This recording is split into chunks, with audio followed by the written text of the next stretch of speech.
Kalau dalam Islam itu kunci kepemimpinan itu tasarruful imam li ra'yatihi manutun bil maslahah.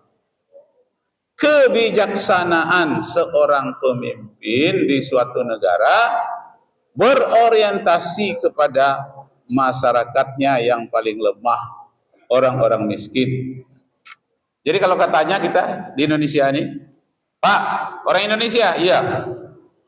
Berapa persen orang miskin di Indonesia?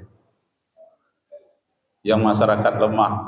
Fuqara wal masakin itu berapa orang yang kelak menjadi sasaran zakat? Baik zakat fitrah maupun zakat mal, zakat harta. Menurut statistik di Indonesia, itu hanya 11% yang miskin di Indonesia, bahkan menurun. Tapi menurut statistik dunia atau menurut statistik Bank Amerika yang standarnya dolar, katanya orang Indonesia itu miskinnya 62%. Oh, beda standar kita dengan standar dunia.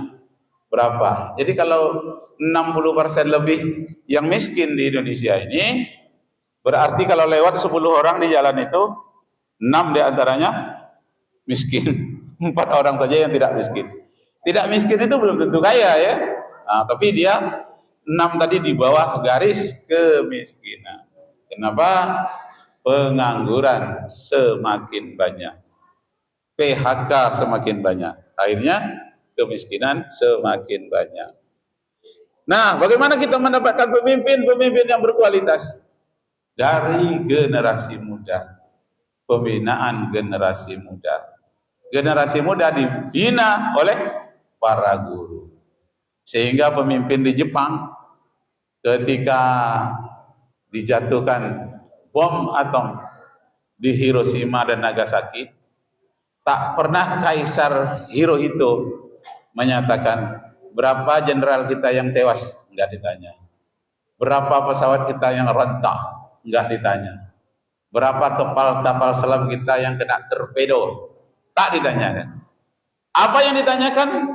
How many teacher living only? Berapa guru yang masih tinggal?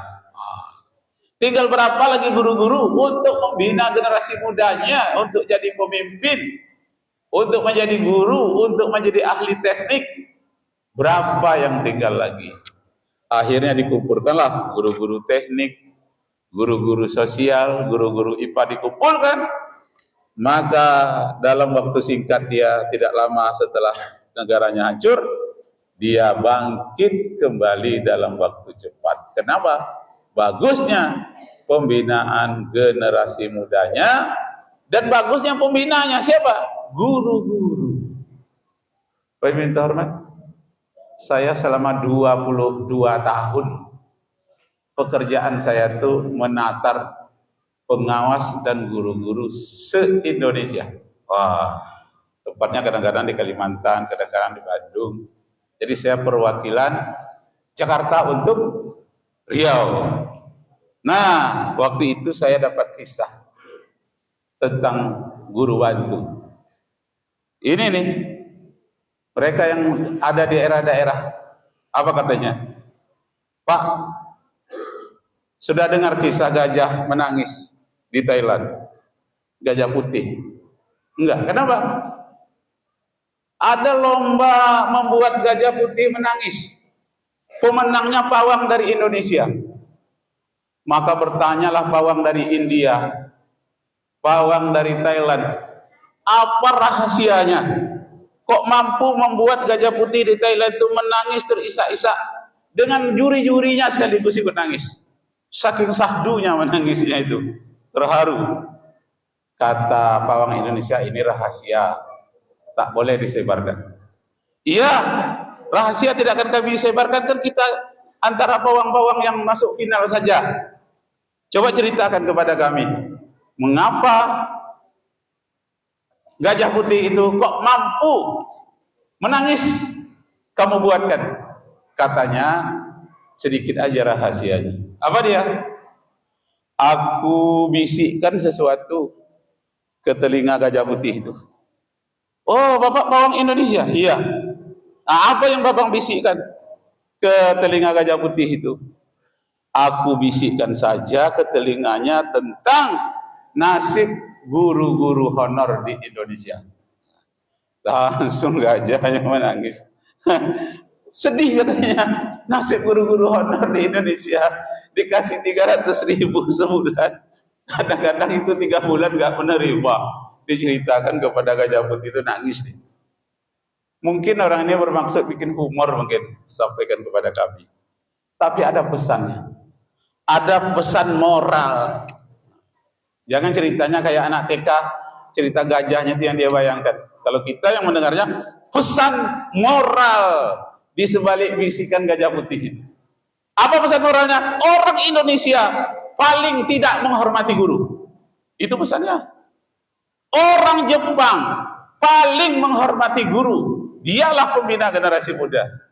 Itu sebabnya siapa yang menjadi guru teladan di Indonesia, mulai dari kabupaten kota sampai ke provinsi sampai ke Jakarta, dapat dia juara. Kemana dia dibawa? 1 bulan ke Jepang, dibayarkan ongkos pulang pergi dan diberi hadiah. Kenapa? Bangsa Jepang adalah bangsa yang paling serius dalam membina generasi muda dan yang paling tinggi penghargaannya kepada guru-guru. Masya Allah. Ini masa guru akan ditiadakan pula apanya? Pensiunnya. Kalau anggota DPR cuma 5 tahun, jadi anggota DPR pensiun seumur hidup. Guru 3, kalau saya jadi guru itu 35 tahun. Masa 35 tahun nggak dapat? Masya Allah. Jadi apa yang kita cari di situ? Pesan moralnya, binalah generasi muda yang baik melalui guru-guru yang baik, guru-guru yang terlatih pula.